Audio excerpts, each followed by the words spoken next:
प्रिय कानूनी अधिवक्ताओं, आज दिनांक 19/10/2023 को हमारे साथ मशहूर और सोशल वर्कर कानूनी अधिवक्ता योगेश गोयल जी जुड़े हैं, जो समय समय के ऊपर दिल्ली की जनता की, भारत की जनता की बात और आवाज़ संबंधित न्यायालयों तक रखते हैं। खास तौर से उच्च न्यायालय और सर्वोच्च न्यायालय में इनकी ज़्यादातर प्रैक्टिस का समय गुजरता है।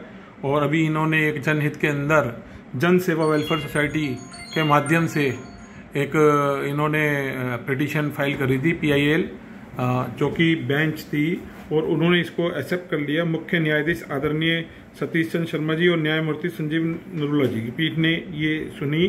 13/10/2023 का ऑर्डर है।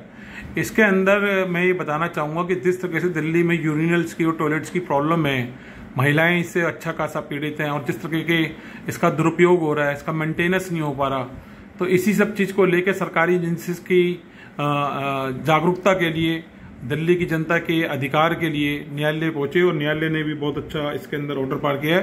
तो क्या है पूरा मामला, योगेश जी ये बताइए आप। सबसे पहले सभी को मेरा सादर प्रणाम। मैं बताना चाहूँगा कि दिल्ली में जब हम देखते हैं कि जितने भी सार्वजनिक शौचालय हैं, जो पब्लिक टॉयलेट्स हैं या यूरिनल्स हैं, उनकी जो हालत थी वो बहुत ही ज़्यादा ख़राब है। तो जब हमने देखा कि इतनी ज़्यादा हालत ख़राब है और जितने भी संबंधित अधिकारी हैं वो इस पर किसी तरीके का ध्यान नहीं दे रहे हैं, तो उनका हमने ध्यान इस तरफ लाने की कोशिश करी। पहले हमने उनको रिप्रेजेंटेशंस दी कि आपके जो टॉयलेट्स हैं, मैं पहले बताना चाहूँ कि दिल्ली के अंदर 4 सिविक बॉडीज़ हैं मेनली, जो दिल्ली के अंदर सार्वजनिक शौचालयों का रख रखाव के लिए जिम्मेदार अधिकारी हैं। उनमें DDA है, NDMC है, MCD है और दिल्ली कैंटनमेंट बोर्ड है।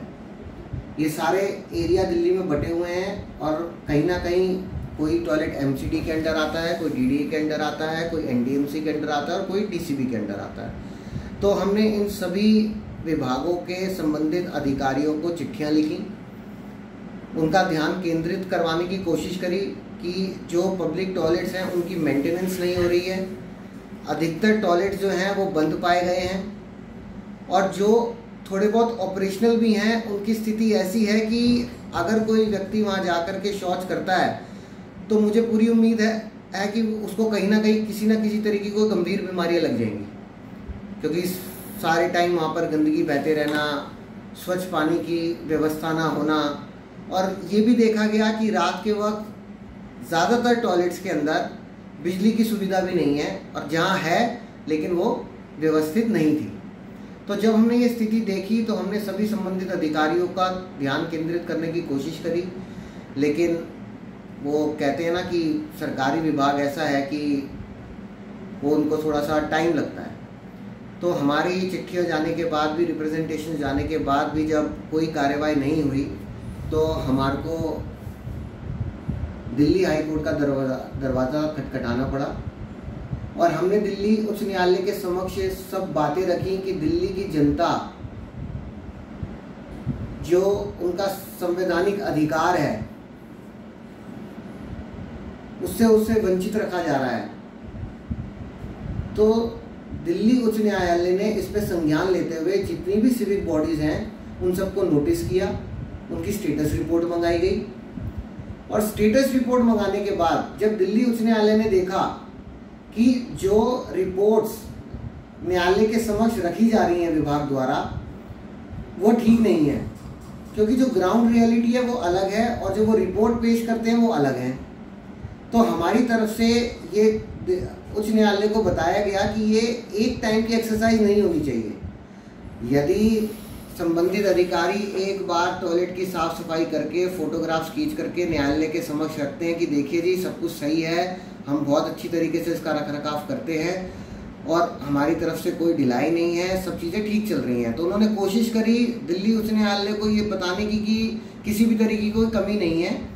लेकिन हमारी तरफ से जो दलीलें दी गई, हमारी तरफ से जो फोटोग्राफ्स उच्च न्यायालय के समक्ष रखे गए, उनको देखते हुए उन्होंने इस पर संज्ञान लिया और एक बहुत ही महत्वपूर्ण फैसला दिल्ली उच्च न्यायालय द्वारा दिया गया, जिसमें सभी सिविक बॉडीज को एक डायरेक्शंस इशू करी गई हैं कि वो ये इंश्योर करेंगे कि दिल्ली के जितने भी सार्वजनिक शौचालय हैं, पब्लिक यूरिनल्स हैं, उनको प्रॉपर तरीके से रखरखाव रखा जाएगा, मेंटेन किया जाएगा, उसमें सभी जो हाइजीनिक सुविधाएं होती हैं उनको उपलब्ध कराया जाएगा, और साथ ही एक शिकायत प्रणाली, ताकि अगर किसी व्यक्ति को कोई शिकायत है किसी संबंधित टॉयलेट को लेकर के, तो इसमें एक निर्देश दिए गए हैं कि जो भी कॉन्ट्रैक्टर है उसका नंबर जो है वो वहाँ पर लिखित होना चाहिए, ताकि जो भी दिल्ली का नागरिक है या जो भी उस शौचालय को यूज़ करना चाहता है या गया है, उसकी कोई शिकायत है, उसको तुरंत प्रभाव से उस शिकायत पर एक्शन लिया जाए।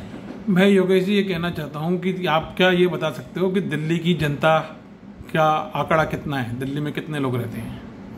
देखिए, मेरे हिसाब से दिल्ली में कम से कम नहीं तो 5 करोड़ लोग तो रहते होंगे। 1,43,00,000 के लगभग लोग हैं।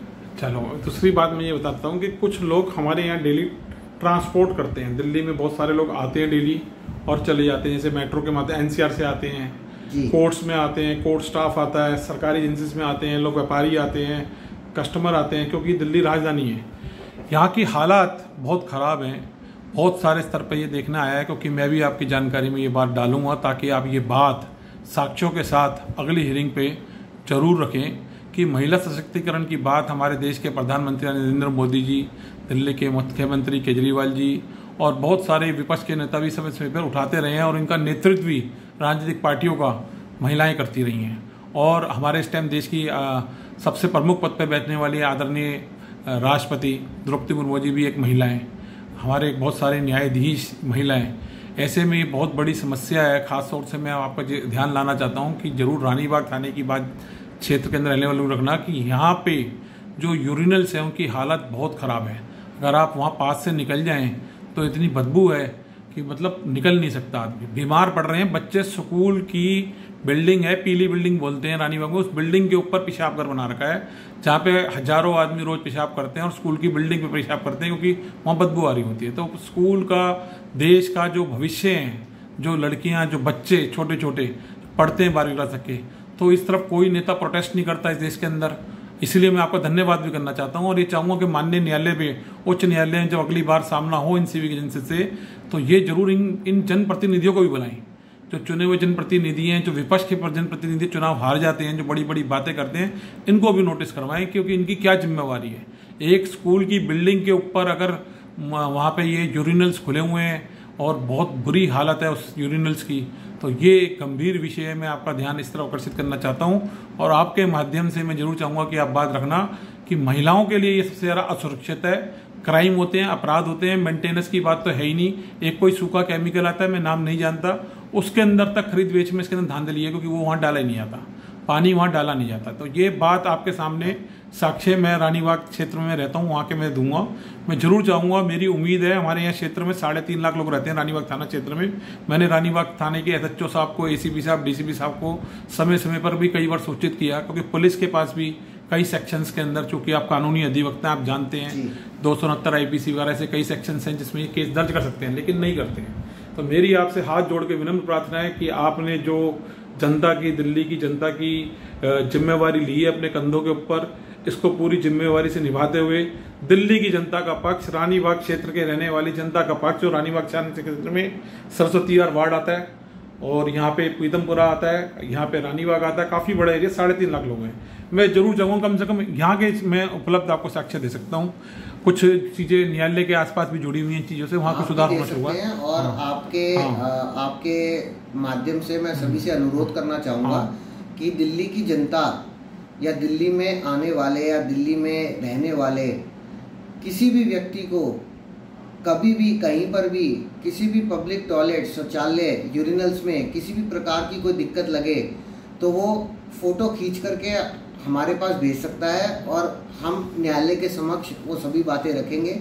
और हमने पहले भी अपनी पिटीशन में लिखा हुआ है कि दिल्ली के अंदर जितने भी सार्वजनिक शौचालय बने हुए हैं, यूरिनल्स बने हुए हैं, वो केवल और केवल मेल्स के लिए बने हुए हैं अधिकतर, और फीमेल्स के लिए बहुत कम टॉयलेट्स हैं, क्योंकि बहुत संख्या में कमी है। तो ये भी हमने एक जो बात है वो न्यायालय के समक्ष रखी है और न्यायालय ने उस पर भी संज्ञान लिया है कि नंबर ऑफ टॉयलेट जो है वो भी बढ़ने चाहिए, और उनके अंदर जो है वो महिलाओं के लिए भी जो है वो अलग से शौचालय बनने चाहिए, क्योंकि जब महिलाएं बाहर निकलती है तो उनके लिए कहीं पर भी कोई सार्वजनिक सुविधा केंद्र बहुत कम है। क्योंकि वीडियो लंबी हो गई है, मैं बस लास्ट में फिर जरूरत करूँगा थाना रानीबाग क्षेत्र का। यहाँ इतना बुरा हाल है, दिल्ली पुलिस के आला अधिकारी, गृह मंत्री आदरणीय अमित शाह जी भी इस पर ध्यान दें कि यहाँ इंद्रावती एक SHO आई थी, उससे पहले बाद में कोई महिला यहाँ पे SHO तक अधिकारी आज तक नहीं दिया गया। और ये लोग जो मेल पुलिस ऑफिशियल्स हैं, ये ना मेल की सुनते ना महिलाओं की सुनते, जबकि इनकी भी ड्यूटी है, ये भी एक पब्लिक सर्वेंट हैं और इनके IPC में प्रोविजन है। इसके अंदर जो गंदगी वहां पे हो रही है, जो मच्छर हो रहे हैं, स्कूली बच्चों का तक का ये लोग नहीं सोचते। तो मेरी आपसे हाथ जोड़ के जरूर विनती है कि अगली हियरिंग के ऊपर माननीय उच्च न्यायालय में थाना रानीबाग क्षेत्र की बातें जरूर रखना, क्योंकि रानीबाग थाना क्षेत्र से अगर सुधार हो गया तो यहाँ कम से कम 40-50 हजार बच्चे पढ़ते हैं, यहाँ पब्लिक स्कूल्स हैं, लोग बहुत परेशान है, प्रिंसिपल्स परेशान है, कोई सुनने वाला नहीं है। हम केवल रानीबाग थाना क्षेत्र ही नहीं बल्कि पूरी दिल्ली की जनता, मैं रानीबाग थाने की इसलिए प्रार्थना कर रहा हूँ, यहाँ के साक्ष्य मैं दे सकता हूँ आपको, यहाँ की समस्याएं मैं दे सकता हूँ आपको, आपके पास साक्ष्यों के साथ साक्ष्य हैं वो हमारे को उपलब्ध कराएं। हाँ। और हम पूरी कोशिश करेंगे कि आपकी बात जो है वो न्यायालय के समक्ष रखी जाए। आपका बहुत बहुत धन्यवाद, क्योंकि जब एक स्कूली बच्ची को पढ़ाया लिखाया जाएगा, उसको एक सुरक्षित माहौल मिलेगा, एक स्वस्थ माहौल मिलेगा, तो उसके परिवार से 4 से 5 लोग जुड़े होते हैं। 40,000 बच्चों के 50,000 बच्चे यहाँ पढ़ते हैं रानीबाग थाना क्षेत्र के अंदर, सरकारी स्कूल में, सेंट्रल स्कूल में, पब्लिक स्कूल में। जब उनको सुरक्षित और स्वस्थ माहौल मिलेगा, उनके परिवार को स्वस्थ माहौल मिलेगा, देश का एक भविष्य का काम, एक विकसित भविष्य होगा। और ये एक काम देश की राष्ट्रीयता, नेशनलिटी से भी जुड़ा हुआ है। तो मैं इसलिए भी आपसे पुनः हाथ जोड़ के प्रार्थना करूंगा कि इसको जरूर रानीबाग थाने वाला मुद्दा जरूर उठाना। बाकी तो आप उठाओगे, ये मेरे को पूरी आपसे उम्मीद है, अपेक्षा है। इसी के साथ इस शब्दावली को विराम दें। जय हिंद, जय भारत। जय हिंद, जय भारत। और आपका बहुत बहुत धन्यवाद और आभार।